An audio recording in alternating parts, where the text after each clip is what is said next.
Bonjour à tous et bienvenue dans cette nouvelle vidéo. Donc aujourd'hui on va parler d'un oral Minpon, on va changer un petit peu de thème, on va parler d'analyse. Donc l'idée c'est de calculer la limite d'une certaine suite.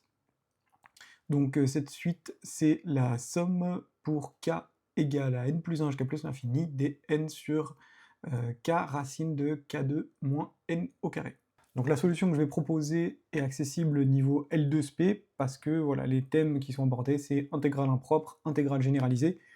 Donc peut-être qu'il y a des solutions qui existent au niveau L1, mais en tout cas, la solution que je vais proposer, elle est accessible que niveau L2. Je vais donner des indications tout de suite, mais d'abord, n'hésitez pas à rechercher par vous-même l'exercice, à chercher la limite par vous-même, et avant de regarder les indications ou avant de regarder la solution. Voilà pour les indications. Donc la première indication, ce serait penser aux sommes de Riemann pour deviner la limite sous forme d'une intégrale. Donc vous allez voir, hein, quand vous allez faire ça, vous allez tomber sur un résultat, sauf que ce sera pas possible de conclure avec les sommes de Riemann, ou pas directement, ce sera bien pour l'inspiration, mais ce sera pas suffisant. Pour montrer que la limite qu'on aura devinée, c'est la bonne, on pourra le faire par encadrement, donc on va voir comment. Et enfin, donc, on tombera sur une limite qui est une intégrale, et cette intégrale, il faudra la calculer. Donc, pour calculer l'intégrale, on pourra penser aux fonctions trigonométriques, éventuellement pour faire un changement de variable. Alors, un premier réflexe qu'on doit avoir dans tous les cas avant d'aborder un oral, c'est de justifier que les objets qui sont définis dans l'énoncé sont bien définis. Même si on ne nous le demande pas explicitement, là, en fait, il convient de commencer par prouver, en fait, que cette suite existe, d'accord? Donc, commençons par prouver que la suite existe. Donc on va l'appeler UN, la somme pour k égale n plus 1 à plus l'infini de n sur k racine de k2 moins n2. Alors c'est pas prouver que la limite de ce truc-là existe, hein, mais c'est prouver, hein, donc ça c'est défini comme étant une somme, d'accord? Donc c'est déjà pas clair que à n fixé, cette somme existe. Donc à n fixé, donc il faut prouver que la série qui est à l'intérieur converge à n fixé pour k plus grand que n. Donc on a n sur k racine de k2 moins n2, ça va être équivalent, lorsque k tend vers plus l'infini, hein, c'est k qui nous intéresse, on somme sur k, n sur, donc on va voir du k2, ici, d'accord? Et ça, c'est le terme général d'une série convergente d'après le critère de Riemann. Voilà, parce qu'avant d'étudier la limite d'une suite, il faut savoir est-ce que cette suite existe. Donc il faut bien penser à porter un petit peu d'attention à justement l'existence des objets, hein, quand on définit des sommes, enfin des séries, donc là ça ressemble au reste d'une série, mais il faut faire attention, enfin c'est le reste en fait d'une série convergente, ou quand on définit une fonction par une intégrale, ce genre de choses, hein, il faut toujours justifier ça. Donc maintenant, on nous parlait donc de l'intuition, d'accord? Donc je vais organiser un petit peu ça. Voilà, donc j'ai un petit peu organisé les étapes de la preuve. Donc ce qu'on va faire, c'est qu'on va essayer de faire apparaître une somme de Riemann. Donc en fait, on va écrire le terme général, on va l'écrire comme donc n k sur k2 moins n2. On va essayer de faire apparaître des k sur n, d'accord? Donc souvent, hein, quand on a des k et des n qui se baladent à l'intérieur d'une somme, on va essayer de faire intervenir des sommes de Riemann grâce à ça, d'accord? Donc avec la subdivision k sur n un peu classique.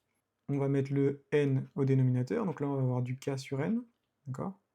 Et ici on va vouloir faire aussi apparaître donc du k2 sur n2 moins 1, en factorisant par n, donc on a un 1 sur n qui arrive comme ça, d'accord? Donc on va avoir un, en fait, ça va être égal, on reforme juste son terme général, et donc on va pouvoir l'écrire de cette façon-là, donc de 1 sur k sur n sur n2, moins 1. Ok?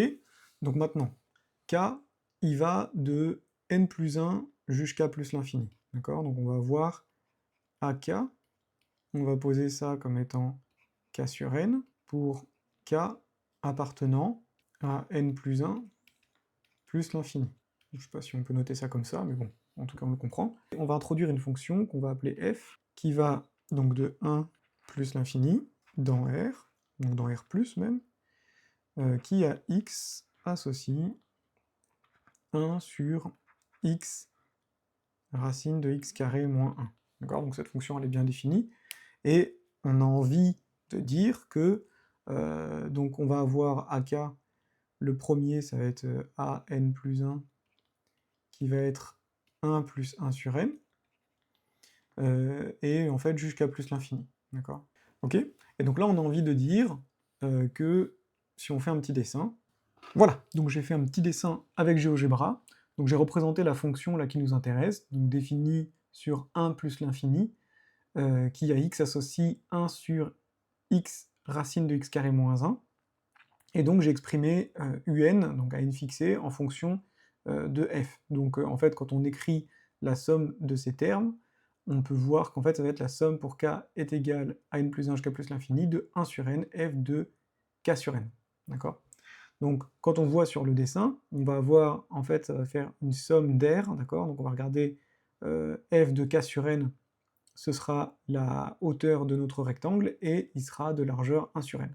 On a envie de dire que lorsque n tend vers plus l'infini, ça va tendre vers l'intégrale entre 1 et plus l'infini de f de x dx.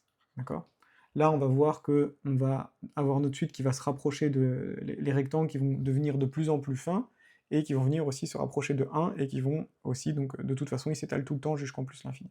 Donc maintenant, la question, c'est est-ce que ça, c'est la bonne limite? Déjà, est-ce que cette limite, elle existe? Est-ce qu'elle est finie? Et est-ce que c'est la bonne limite? Alors, une petite remarque qu'on peut faire, c'est que on n'a pas le droit de conclure avec les sommes de Riemann. Parce que les sommes de Riemann, c'est défini pour des fonctions continues par morceaux sur un segment. Et donc ça va converger vers l'intégrale de la fonction sur ce segment. Donc là, on est sur un intervalle qui est de taille infinie, et donc les sommes de Riemann ne peuvent pas nous permettre de conclure. Donc là, même si on a une subdivision de l'intervalle ouvert qu'on a, ça ne nous permet pas directement de conclure.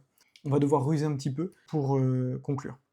Alors déjà, première chose, on va vérifier que cette limite est finie.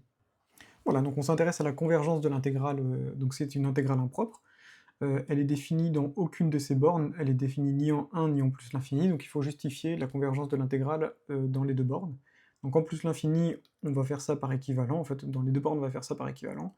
On a 1 sur x racine de x carré moins 1, qui est équivalente, lorsque x tend vers plus l'infini, à 1 sur x2, d'accord, dont l'intégrale converge par Riemann, donc ça converge en plus l'infini, d'après les intégrales de Riemann.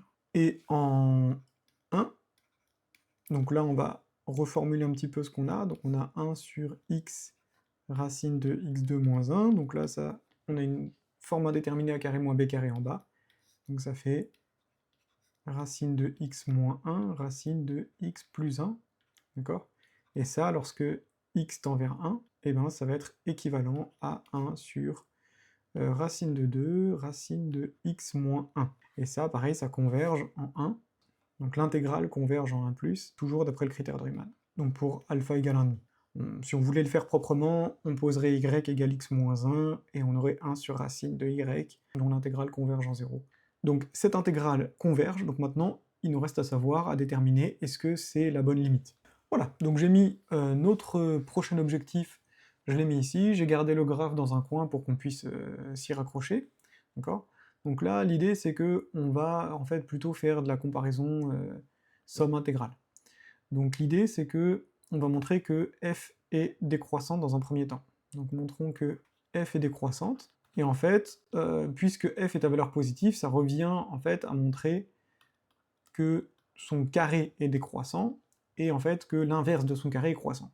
Donc id est 1 sur f2 est croissante. Alors pourquoi est-ce que je dis ça? C'est parce que on a, pour tout x supérieur strict à 1, on a 1 sur f2 de x. Pourquoi je l'exprime comme ça? C'est parce qu'elle est plus simple. Ça va nous faire x carré fois x carré moins 1, ce qui est donc égal à x4 moins x2. Étudier les variations de cette fonction-là, c'est plus simple que d'étudier les variations de f, parce qu'on a une racine, on a un inverse, etc. C'est un peu plus pénible au niveau des formules. Donc on pose g de x qui est égal à ça, d'accord, et on a g' de x qui est égal à 4x3 moins 2x, d'accord, et ça, c'est supérieur ou égal à 0, ça équivaut à dire que 2x facteur de 2x2 moins 1, c'est positif lorsque x est supérieur à 1 sur racine de 2, donc lorsque x supérieur ou égal à 1. Voilà, le reste ça nous intéresse pas. Effectivement, il y aura d'autres variations, mais nous ce qui nous intéresse c'est lorsque x est plus grand que 1, donc en fait, notre g' est positive lorsque x est plus grand que 1, c'est tout ce qui nous intéresse, qui signifie que g est croissante lorsque x est plus grand que 1, et donc f est décroissante dans ce cas-là. Voilà, donc une petite technique de flemmard hein, pour étudier les variations d'une fonction qui est un peu chiante. N'hésitez pas à faire la même chose, vous composez avec des fonctions croissantes, ça change pas les variations, d'accord? Et quand vous composez avec des fonctions décroissantes, bah, ça inverse les variations. Ok, donc notre fonction est décroissante, très bien. Donc ça signifie deux choses. Donc pour tout n appartenant à n, pour tout k supérieur ou égal à n plus 1, on va avoir deux choses. Pour tout x appartenant à, ça va être quoi, k-1 sur n, k sur n, f de x va être plus grande que f de k sur n, et pour tout x appartenant à k sur n, k plus 1 sur n, l'inégalité va être dans l'autre sens. On va avoir f de k sur n supérieur ou égal à f de x. Donc ça c'est par décroissance de f, et maintenant si on intègre sur les intervalles correspondants, ça nous donne l'intégrale entre k-1 sur n et k sur n de f de x dx, ça va être supérieur à... Donc on intègre une constante, donc ce sera cette constante fois la taille de l'intervalle, donc 1 sur n f de k sur n, et donc 1 sur n f de k sur n sera plus grand que l'intégrale entre k sur n et k plus 1 sur n de f de x dx. Bon, on a compris la suite, hein. Maintenant on va sommer entre n plus 1 et un certain grand n, donc maintenant on somme pour k égale n plus 1 jusqu'à un certain grand n, donc on peut prendre soit grand n supérieur à n plus 1 aussi. Donc d'après Schall, donc là on va avoir un télescopage des indices, donc c'est exactement Schall, hein. D'après Schall, on va avoir ici la première borne qui va correspondre à k qu'on remplace par n plus 1, c'est-à-dire 1, et la dernière qui sera grand n sur n de f de x dx, qui va être supérieur à la somme pour k égale n plus 1 jusqu'à grand n, 1 sur n f de k sur n, d'accord, donc ça c'est exactement notre UNK, hein. Et enfin, donc là on va avoir 1 plus 1 sur n qui correspond au premier terme, donc k qui est remplacé par n plus 1, jusqu'à grand n plus 1 sur n de f de x dx. Et maintenant, donc toutes les suites en fait qui sont dans notre inégalité, elles convergent lorsque grand n tend vers plus l'infini. Donc là ici on fait grand n qui tend vers plus l'infini. Ici ça va nous donner donc l'intégrale directement entre 1 et plus l'infini de f de x dx. Ici on va avoir un. Un par définition c'est la limite de cette série. Et là on va avoir l'intégrale entre 1 sur n et plus l'infini de f de x dx. Donc cette quantité-là, lorsque n tend vers plus l'infini, puisque on a une intégrale, on a affaire à une intégrale convergente en 1, ça va tendre vers l'intégrale entre 1 et plus l'infini de f de x dx, et on peut conclure par théorème d'encadrement, ou théorème des gendarmes. Pour le moment, on sait que un converge, et que sa limite, c'est l'intégrale de f de x entre 1 et plus l'infini.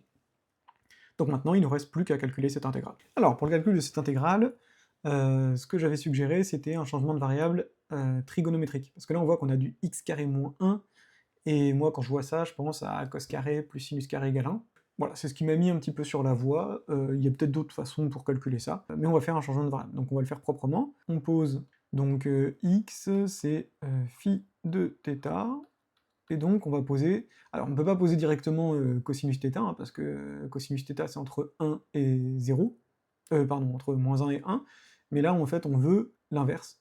Donc on va prendre l'inverse d'une quantité plus petite que 1, et on va prendre pour θ qui appartient, on veut ni de 1 ni de plus l'infini forcément, donc on va prendre entre 0 et pi sur 2. Donc là on voit bien que donc, cosinus sur cet intervalle c'est une fonction qui est décroissante, donc là on a affaire à un changement de variable qui est croissant, la fonction elle est croissante, donc là on va pas inverser les bornes a priori. On a phi prime de θ, c'est donc on va faire la dérivée de l'inverse, donc on va faire moins et on va avoir la dérivée du cosinus qui va faire moins sinus, donc on va avoir moins sinus en haut, donc juste sinus θ, et en bas, on va avoir du cos carré θ. Donc là, maintenant, on peut directement faire le changement de variable, donc on va avoir l'intégrale entre 1 et plus l'infini, donc là, on remet celle en x qu'on a, donc x carré moins 1 dx, qui va être égal, donc là, la première borne pour 1, ce sera le cas où, donc on va être en 0, et ici, ça va être pi sur 2. Ensuite, on va avoir 1 sur cos θ, racine de 1 sur cos carré θ, moins 1, et ici, fois sinus θ sur cos carré θ, dθ. Donc on va voir si ça se simplifie, ça, et heureusement, ça se simplifie beaucoup, voire même très beaucoup. Donc on peut virer le cos qui est là, et virer le carré qui est là. Donc il va nous rester du sinus θ. On va avoir du 1 sur cos carré qui va sortir de la racine, qui va nous donner donc du 1 sur cos. À l'intérieur, il va nous rester 1 moins cos carré θ. Et ici, on a du fois 1 sur cos θ, dθ. Et donc là, bah facile, les cos, ils vont partir, ça dégage. Et ici, on va avoir donc du racine de sinus carré, donc valeur absolue de sinus θ, et qui va partir avec le sinus θ qui est en haut. Donc là, c'est magnifique, parce qu'il nous reste juste 1. Donc l'intégrale entre 0 et pi sur 2 de 1 dθ. Et bon, bah, on a l'intégrale d'une constante, donc ça fait la taille de l'intervalle fois la constante, c'est-à-dire pi sur 2. On peut conclure, limite lorsque n tend vers plus l'infini, de la somme pour k égale à n plus 1 jusqu'à plus l'infini dk sur racine de k carré sur n carré, j'ai oublié le n, c'est égal à pi sur 2. Donc voilà pour cet exercice, n'hésitez pas à me dire si ça vous a plu, si c'était clair, s'il y a des étapes qui étaient plus obscures que d'autres.